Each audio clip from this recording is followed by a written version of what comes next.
வணக்கம். ஜேகே செய்திகளின் பிரதான செய்திகள். முதலில் தலைப்புச் செய்திகள்.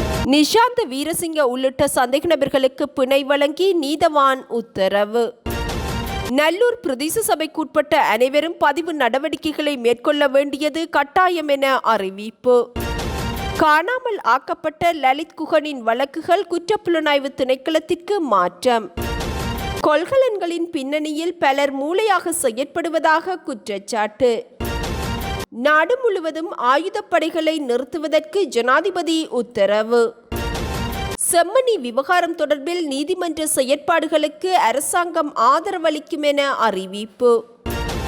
தாயுடன் தகாத தொடர்பை ஏற்படுத்திய பூசாரியினால் மகள் கர்ப்பம் தரித்தமை தொடர்பில் விசாரணை.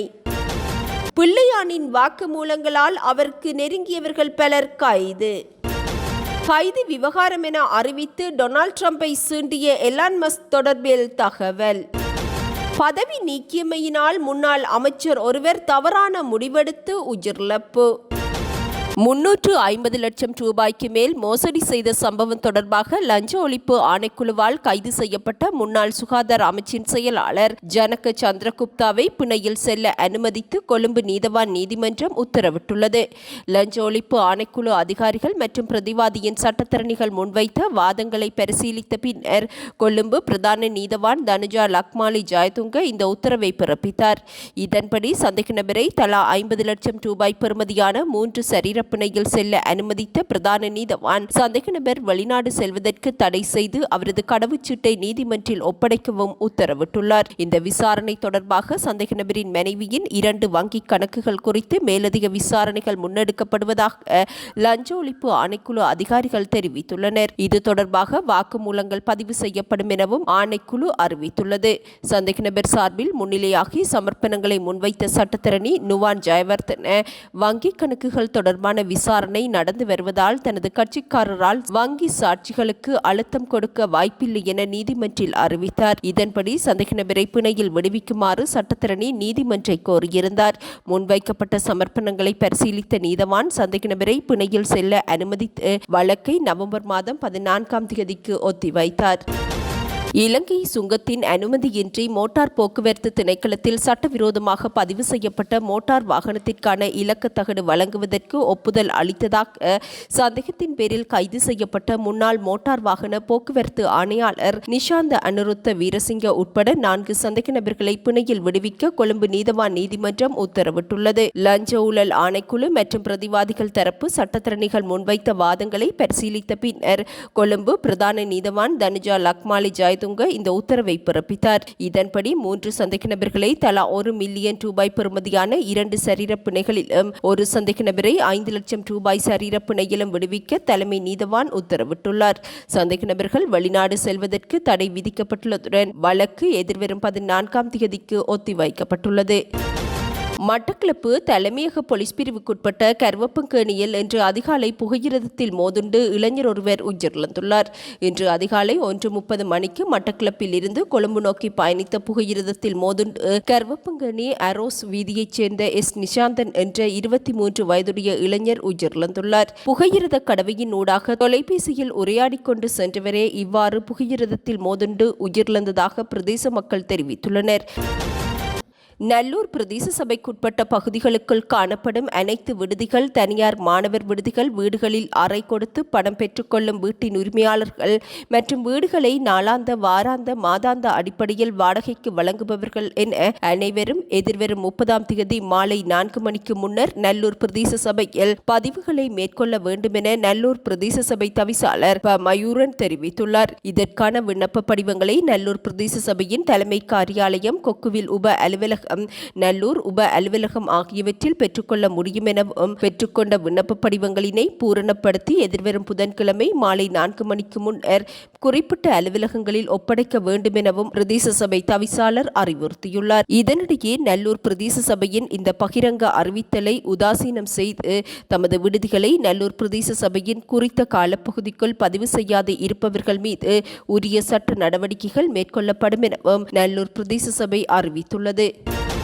லலித் வீரராஜ் மற்றும் குகன் முருகானந்தன் ஆகியோர் காணாமல் போனமை தொடர்பான விசாரணை குற்றப்புலனாய்வு திணைக்களத்திடம் ஒப்படைக்கப்பட்டுள்ளதாக அரசாங்கம் அறிவித்துள்ளது. 2014ஆம் ஆண்டு மெல்லாகம் நீதவான் நீதிமன்றில் விசாரிக்கப்பட்டதாக பொது பாதுகாப்பு அமைச்சர் ஆனந்த விஜயபால பாராளுமன்றில் அறிவித்துள்ளார். விசாரணையில் எந்த முன்னேற்றமும் ஏற்படவில்லை என அறிவித்துள்ள அமைச்சர் அச்சுவேலி போலீஸ் நிலைய பொறுப்பதிகாரி 17 சந்தர்ப்பங்களில் நீதிமன்றிற்கு வழக்கு தொடர்பான உண்மைகளை பதிவு செய்ததாகவும் தெரிவித்துள்ளார். வழக்கின் முன்னேற்றம் குறித்து ஜூன் 3, 2025 அன்று பதில் போலீஸ் மா அதிபர் அச்சுவேலி போலீஸ் மற்றும் யாழ்ப்பாண பிரிவு குற்றப்பிரிவு அதிகாரிகளிடம் விசாரித்தார்.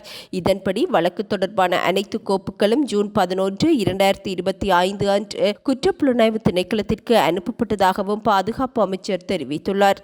இந்த விசாரணையை இனிவரும் காலங்களில் சிஐடியின் கொலை மற்றும் ஒழுங்கமைக்கப்பட்ட குற்றப்புலனாய்வு பிரிவு கையாளும் எனவும் அமைச்சர் தெரிவித்துள்ளார். ஆளுகை, நீதி மற்றும் சிவில் பாதுகாப்பு தொடர்பான துறைசார் மேற்பார்வை குழுவின் தலைவர் நாடாளுமன்ற உறுப்பினர் நஜித் இந்திக்க நாடாளுமன்றில் எழுப்பிய கேள்விக்கு பதிலளிக்கும் போதே பொதுமக்கள் பாதுகாப்பு அமைச்சர் ஆனந்த விஜயபால இதனை தெரிவித்தார். போருக்கு பின்னர் காணாமல் போனவர்களான லலித் வீரராஜ் மற்றும் குகன் முருகானந்தன் ஆகியோரின் வழக்கு குறித்தும் வடக்கு மற்றும் கிழக்கு மாகாணங்களில் போருக்கு பின்னரான காலத்தில் காணாமல் போனவர்கள் தொடர்பான விசாரணைகளின் முன்னேற்றம் குறித்தும் இந்திக்க கேள்வி எழுப்பியிருந்தமை குறிப்பிடத்தக்கது. தனமல்வில போலீஸ் பிரிவுக்குட்பட்ட கிவுலே 6 பிரதேசத்தைச் சேர்ந்த 10 வயதுடைய சிறுமியை பாலியல் வன்கொடுமை செய்த குற்றச்சாட்டில் சிறுமியின் சித்தப்பா தனமல்வில போலீசாரால் கைது செய்யப்பட்டுள்ளார். போலீசாரால் பாடசாலைகளுக்கு விநியோகிக்கப்பட்டுள்ள முறைப்பாட்டு பெட்டியில் வைக்கப்பட்டிருந்த கடிதம் ஒன்றை வகுப்பாசிரியர் ஒருவர் வாசித்ததன் மூலம் இவ்விடயம் கண்டறியப்பட்டுள்ளது. இதற்கமைய போலீசாரால் மேற்கொள்ளப்பட்ட விசாரணையில் சிறுமி தனது பாட்டியின் வீட்டில் வைத்து பல சந்தர்ப்பங்களில் சந்தேக நபரான 24 வயதுடைய திருமணமான இளைஞனால் கடுமையான முறையில் பாலியல் வன்கொடுமைக்கு உள்ளாக்கப்பட்டுள்ளமை கண்டறியப்பட்டுள்ளது. சந்தேக நபர் கைது செய்யப்பட்டு வெள்ளவாய நீதவான் நீதிமன்றில் ஆஜர்படுத்தப்பட்டதுடன் சிறுமி வைத்திய பரிசோதனைக்காக தனமல்வில வைத்தியசாலையில் அனுமதிக்கப்பட்டுள்ளார். 323 கொள்கலன்களை கொட்டிய சம்பவத்தின் பின்னணியில் மூளையாக செயற்படுபவர்கள் பலர் இருப்பதாக எதிர்க்கட்சித் தலைவர் சஜித் பிரேமதாச தெரிவித்துள்ளார்.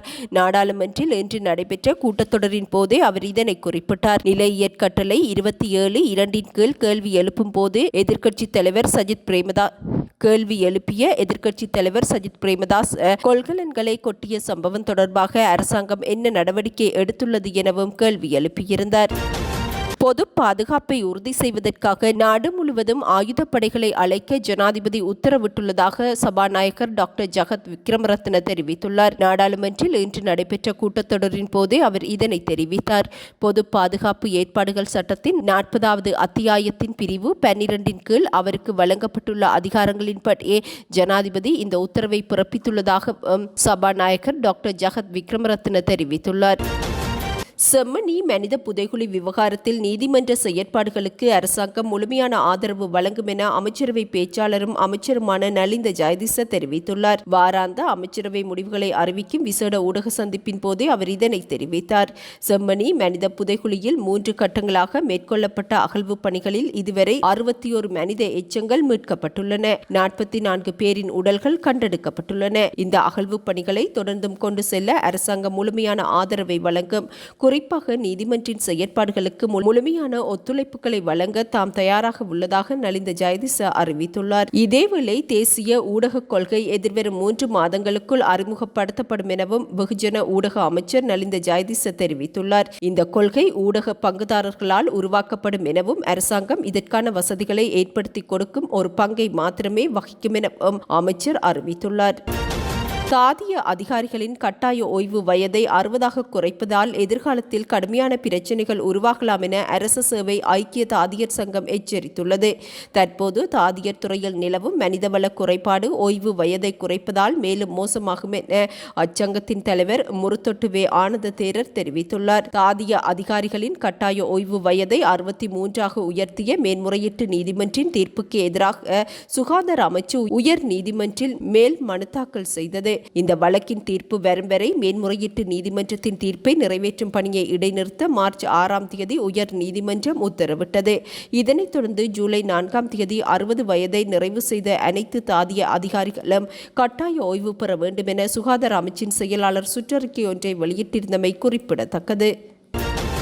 14 வயது சிறுமியை பாலியல் துஷ்பிரயோகத்திற்கு உட்படுத்தி அச்சிறுமியை கர்ப்பிணியாக்கிய போலி பூசாரியை குற்றவாளியாக இனங்கண்ட பாணந்துறை மேல் நீதிமன்ற நீதிபதி சமன்குமார அக்குற்றவாளிக்கு 15 வருடங்கள் கடூழிய சிறை தண்டனை விதித்துள்ளார். ஹொரணை ஹிம்புட்டுஹேனவைச் சேர்ந்த கல்லுகே சுரங்க புஷ்பகுமார என்ற 44 வயது நபரொருவருக்கே இவ்வாறு 15 வருடங்கள் கடுங்காவல் சிறை தண்டனை விதிக்கப்பட்டுள்ளது. சிறை தண்டனைக்கு கூடுதலாக பாதிக்கப்பட்டவருக்கு 5 லட்சம் ரூபாய் இழப்பீடு வழங்கவும் தொகையை அவர் செலுத்த தவறினால் அவருக்கு லேசான வேலைகளுடன் 24 மாதங்கள் சிறை தண்டனை விதிக்கப்படும் எனவும் உத்தரவிடப்பட்டுள்ளது. ஹொரணே ஹிம்புட்டுஹேன பகுதி பூசாரி போல் 2021ஆம் ஆண்டு சென்றிருந்த குற்றஞ்சாட்டப்பட்ட நபர் அச்சிறுமியின் தாயுடன் தகாத உறவை ஏற்படுத்திக் கொண்டு அந்த வீட்டிலேயே தங்கியிருந்துள்ளார். அத்துடன் குறித்த காலப்பகுதியில் அவர் சிறுமியையும் பாலியல் வன்புணர்வுக்கு உட்படுத்தி அவரை கர்ப்பமாக்கியுள்ளார். சம்பவத்தை அடுத்து கைது செய்யப்பட்ட போலி பூசாரிக்கு எதிராக ஹொரணை நீதவான் நீதிமன்றில் வழக்கு தாக்கல் செய்யப்பட்டதுடன் விசாரணைகள் முன்னெடுக்கப்பட்டது.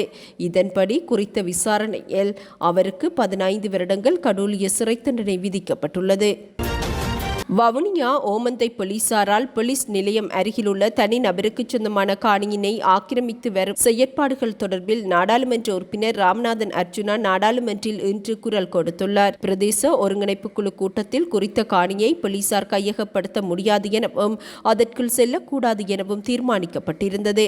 எனினும் இத்தீர்மானத்தை மீறி போலீசார் மீண்டும் காணியினை ஆக்கிரமிக்கும் செயற்பாட்டில் ஈடுபடுவதாக ராமநாதன் அர்ஜுனா தெரிவித்துள்ளார். வவுனியா பிரதேச செயலகத்தின் பிரதி அமைச்சர் உபாலி சமரசிங்க தலைமையில் இடம்பெற்ற பிரதேச ஒருங்கிணைப்பு குழு கூட்டத்தில் குறித்த காணியை போலீசார் கையகப்படுத்த முடியாது எனவும் அதற்குள் செல்லக்கூடாது எனவும் தீர்மானிக்கப்பட்டது. இதனை அடுத்து குறித்த காணிக்குள் ஓமந்தை போலீசார் நுழைவதற்கு தடை விதித்து வவுனியா பிரதேச செயலாளர் பிரதாமனால் ஓமந்தை போலீஸ் நிலைய பொறுப்பதிகாரிக்கு கடிதம் அனுப்பி வைக்கப்பட்டிருந்தது. எனினும் அக்கடிதத்தையும் பொருட்படுத்தாது தற்போது போலீசார் அக்காணிக்குள் அத்துமீறி செயற்படுவதாக ராமநாதன் அர்ஜுனா அறிவித்துள்ளார்.